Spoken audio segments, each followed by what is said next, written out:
ఇక తినా అని చెప్పుకుంటూనే ఉన్నాం కదా ఎవరెవరు ఈడి ముంగట హాజరు పడ్డరు అని. ఇవాళ మంచులు వచ్చాక వంతొచ్చింది వచ్చుడే మీడియా మీదకి పడిగిపిన నాగుంబాం లెక్క బూస్ అన్నది. ఏం పట్టున్నోళ్ళు పోని పోని మేడం అని దొలకపోయినా కూడా చూడుర్రి మాట్లాడి మరి మీది మెట్టు ఎక్కేదాకా గురకాయించి చూసుకుంటా పోతుంది.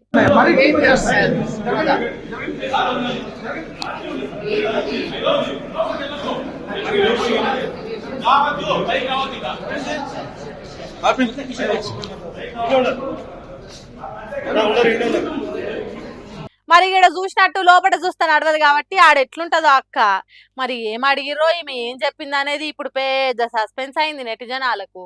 ఈ అక్కోని తోడిచిపాయే రానా రగ్గుపాటి జూలై 23, ప్రకాష్ రాజు July 30, Vijay Devarakonda August 6, Manchu Lakshmi August 13 రావాలని ఈడీ నోటీసులు ఇచ్చింది. వీళ్ళు పోయిరు కూడా. మరి 29 మంది మీద అయితే ఈ బెట్టింగ్ యాప్లు ప్రమోషన్ చేసినందుకు కేసులు బుక్ చేశారు. తర్వాత ఎవరికి వస్తుందో చూడాలి.